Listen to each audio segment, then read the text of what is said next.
This interview is brought to you in association with Rabobank. It's that time of year when the second quarter reports are coming out. The last time we spoke with Rabobank's Blake Holgate, he was focused on environmental sustainability. But he's added animal proteins to his portfolio and has been looking at what's behind the recent fluctuations in domestic and international beef markets. Blake, good to speak with you again. Thanks for having me, Roger. Good to chat again. Let's start with the international landscape. Brazil. There's some administrative problems within their industry and political problems also. What's happening there, and why does that matter for New Zealand beef? Yeah, Brazil's an interesting case, Roger. It's a country, earlier in the year we were predicting a lot of growth in their beef exports, some really positive indications coming out from their beef industry there.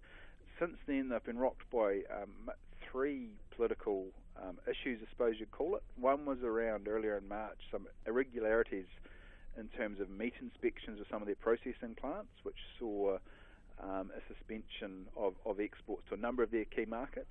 That was resolved reasonably quickly, with most markets opened up again within the week. However, since then, they've also had their presidents been impeached for corruption. And this has created a lot of uncertainty with consumers in Brazil. What does that mean for their economy going forward? But also the beef industry, that uncertainty with consumers that has flowed through to cattle prices, which is sort of giving signals around, well, is production going to increase as much as we thought initially? And within the last couple of days, the US has actually suspended Brazilian beef imports as well. So that's three major events. Implications for New Zealand? Well, in the short term, potentially nothing too significant, but longer term, it's whether Brazil's growth in production is going to be as significant as we initially thought. And it's too early to say, but potentially we might not see the same amount of product coming out of Brazil as we thought we might do. And secondly, there's probably some implications around consumer confidence in those key markets.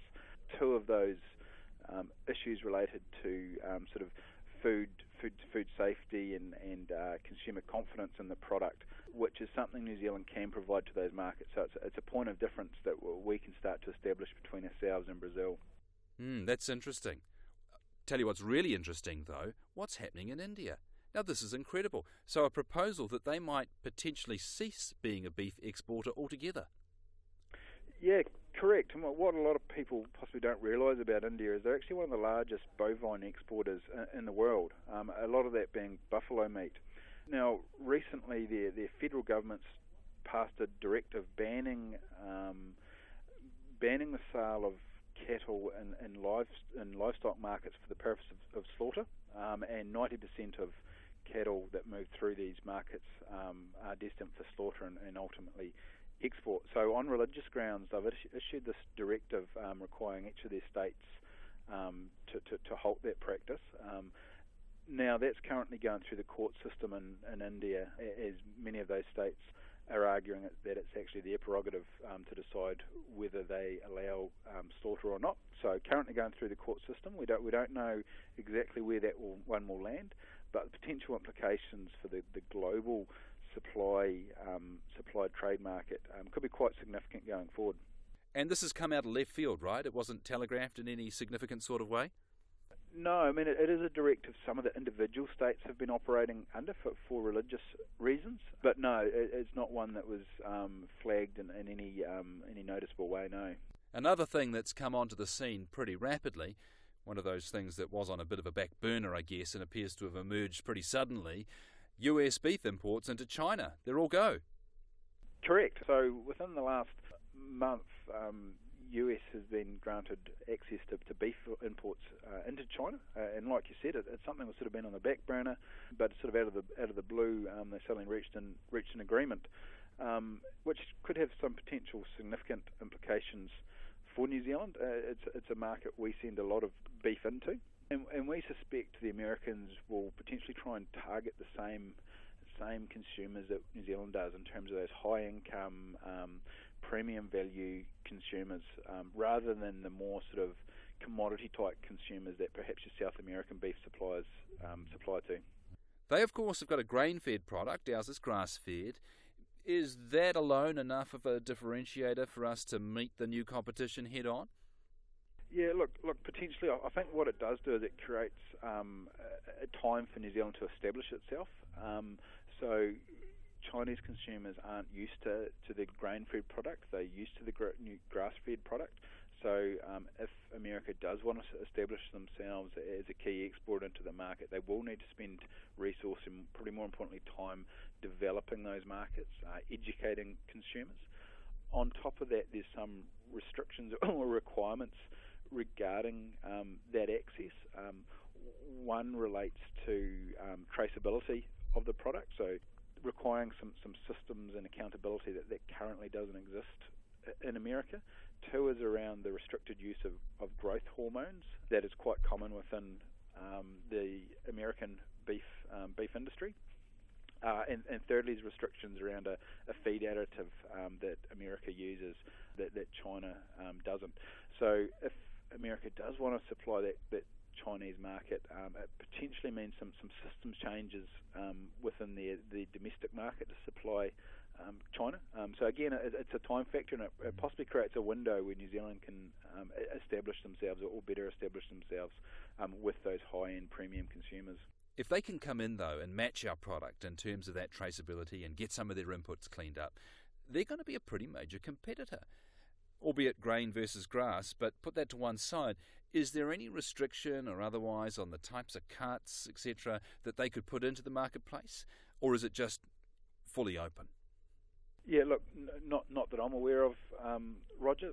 Probably the only other point to be aware of is a lot of American product goes into China via that grey channel through Hong Kong at the moment, and potentially it could actually make that easier for those distribution channels to continue. It will mean the process around sort of rebranding of the product through that grey channel doesn't need to occur to the same extent because it will be a legitimate product in China. I think it's probably important to point out, early in the year, Rabobank released a report.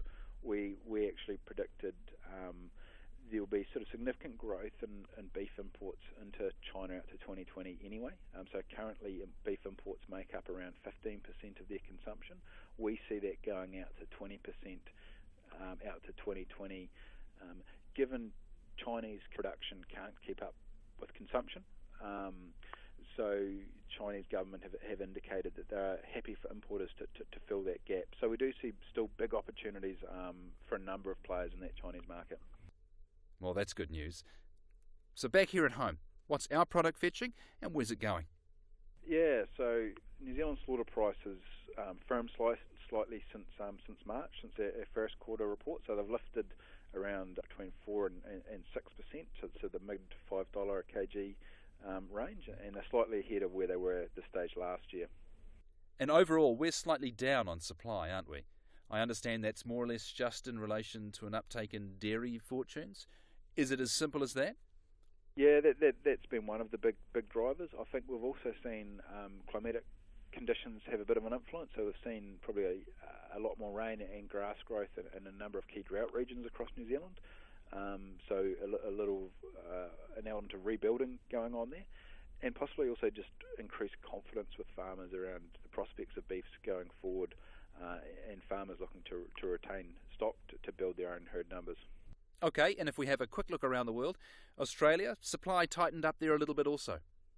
Yeah, and this is a consequence of a drought they suffered a couple of years ago. So they've been going through herd rebuilding phase for a couple of years.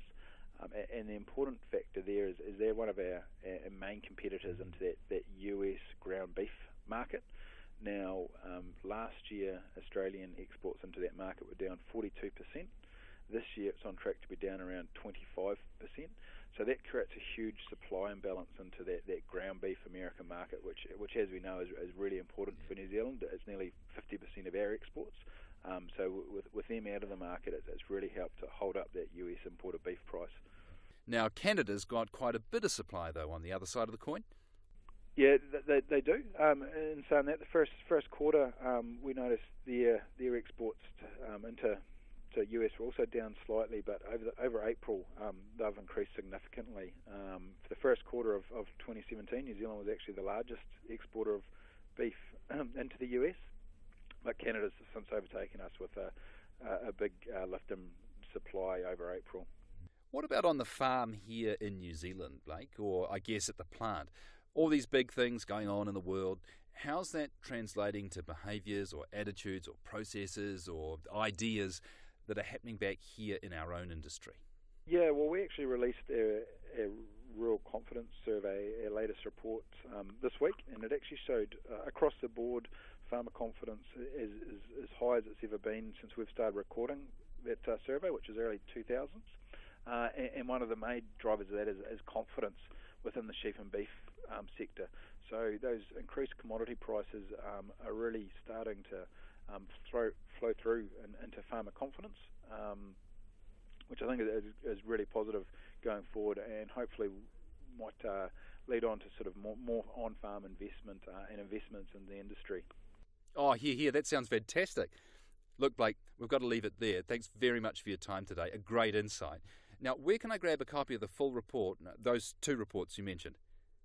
Yeah, so if you're a Rabobank client, you should have it emailed to you during the week. If not, go on to the Rabobank website and there'll be a synopsis there. And then you'll need to get in contact with one of your local Rabobank branch staff to get a copy of the full report. Fantastic, Blake. Thanks very much. Really appreciate your time. Great. Thanks, Roger. This interview was brought to you in association with Rabobank.